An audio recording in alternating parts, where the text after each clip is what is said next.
ప్రభునందు ప్రియమైనటువంటి దేవుని పిల్లలకు ప్రభు అయిన యేసుక్రీస్తు వారి నామములో వందనాలు శుభాలు మీకు తెలియపరచడం పిల్లరా. గడిచిన దినమంతా కూడా ప్రభు తన కృపావాత్సల్యంలో భద్రపరుచుకుని క్షేమమును ఆరోగ్యమును ఆయుస్సును అనుగ్రహించి మరి నూతన దినాన్ని ప్రభు మనకు అనుగ్రహించారండి. 2025వ సంవత్సరము 5వ నెల 26వ దినాన్ని ప్రభు మనకు అనుగ్రహించి మరి రోజు దేవుని వాక్యము, ఇదిగో తలుపు నీ ఎదుట తీసి ఉంచి ఉన్నాను, దానిని ఎవడను వేయనేరడు. ప్రకటన గ్రంథము 3:8 వాక్యము నమ్మదగినది, పూర్ణాంగీకరమునకు యోగ్యమైనది. దేవాది దేవుడు మహోన్నత దేవుని స్థలంలో మరి ఆయన ఆశీర్వాదపు తలుపులు తీసి ఉన్నాడని దేవుని వాక్యం ద్వారా మనం గమనిస్తూ ఉంటున్నాం. ఎందుకంటే ఫిలదెల్ఫియా సంఘమును గూర్చి దేవుడు మాట్లాడుతూ ఉన్నాడు. ఆయన దేవుని వాక్యాన్ని మరి ఎరిగినటువంటి వారు, మరి ఆయన నామాన్ని ఎరిగినటువంటి వారు కాబట్టి ఆయన పిల్లలకు దేవుడు తలుపులు తీసి ఉంచాడంటండి, ఆశీర్వాదం ఇచ్చే తలుపులు. అది అంటున్నాడు. ఆయన అంటున్న మాట ఏంటంటే మరి దాన్ని ఎవడు కూడా వేయనేరడని దేవుని వాక్యం ద్వారా మనం గమనిస్తూ ఉంటున్నాం. కాబట్టి దేవాది దేవుడు ఆశీర్వదించే దేవుడు, దీవించే దేవుడు.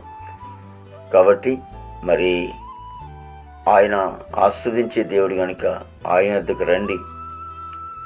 అటు తిరిగి పరసంబంధంగా మరి నిత్యజీవాన్ని ఆశీర్వాదమైన ఇచ్చేవాడు, మరి భౌతికంగా కూడా ఆయన ఆశీర్వాదించేవాడు. కాబట్టి ఆయన వద్ద ఆశీర్వాదం ఉంది. కాబట్టి ఆయన ఆశీర్వదించే దేవుడు. కాబట్టి ప్రతి ఒక్కరు కూడా ఆయన దగ్గరికి వచ్చి మరి నమ్మి బాప్తిజం తీసుకున్నట్లయితే ఆశీర్వాదం అనే పరలోకాన్ని ఆయన ఇస్తారు. మరి ఆ ఆశీర్వాదంలో గొప్ప మేలులు, నెమ్మది, సంతోషము, ఆనందం కూడా ఉన్నట్లుగా దేవుని వాక్యం సెలవిస్తోంది. మహాపరిశుద్ధుడా, ప్రేమగల తండ్రి, కృపలేసునికి స్తోత్రాలు స్తుతులు చెల్లిస్తున్నాం ప్రభు. నాయనా ప్రభా, మీరు తలుపులు తెరిచారంటే ఎవరు కూడా వేయనేరలేరు తండ్రి. ఇదిగో నేను ప్రభా, నీ వద్దకు వచ్చిన వాడు ఎన్నడూ సిగ్గుపడలేదని దేవలేఖనం సెలవిస్తోంది. పరలోకపు ద్వారాలు మీరు తెరిచారు దేవ. ఇదిగో తండ్రి, నీ వద్దకు వచ్చిన వారికి నేను ప్రభా పరలోక ద్వారం అనేది ఉంది దేవ. గొప్ప దేవుడా, నీకు స్తోత్రాలు చెల్లిస్తూ ప్రతి కుటుంబాన్ని కూడా దీవించండి, ఆశ్రయించండి.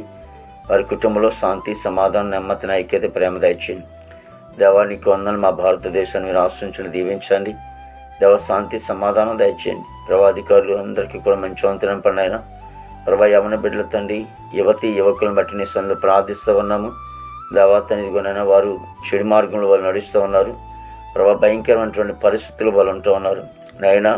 ఆ భయంకరమైన పరిస్థితులు విడుదలిచ్చి ప్రభా మీ నీతి మార్గంలో వాళ్ళు నడిపించండి. ఉద్యోగస్తులందరూ కూడా మంచి ఆరుగులు తినింపమని ప్రార్థిస్తామని వందనాలు ప్రభా. ఇదిగో తండ్రి యేసునికి వందనాలు తండ్రి నాయన. పనికెళ్ళే బిడ్డలు కూడా చక్రవంతం నింపండి. విదేశాంటి బిడ్డలందరూ కూడా మంచి వంతు నింపండి. మా దేశ పాడి పండినందుకు మీరు ఆశ్రయించి దీవించండి ప్రభా. ఇదిగో తండ్రి హాస్పిటల్లో రోగును స్వస్థపరచండి. జైల్లో ఉన్న బిడ్డలు విడుదల చేయండి. కోర్టు గొడవలు, కేసు గొడవలన్నీ కూడా కొట్టివేసి ప్రభా ఈ నెలలో 5 చోట్ల సభలు జరుగుతున్నాయి. ఆశ్రయం మీరు జరిగించుకుంటండి. ప్రతి సేవకులను కుటుంబాలు దీవించండి, ఆశ్రయించి ఈ రోజంతా కూడా ప్రభా నీ విశేషమైన కృపతో నింపి నీ నామానికి మాత్రమే మహిమ తెచ్చుకోండి. యేసుక్రీస్తు వారి నామములో అడుగుచున్నాం తండ్రి.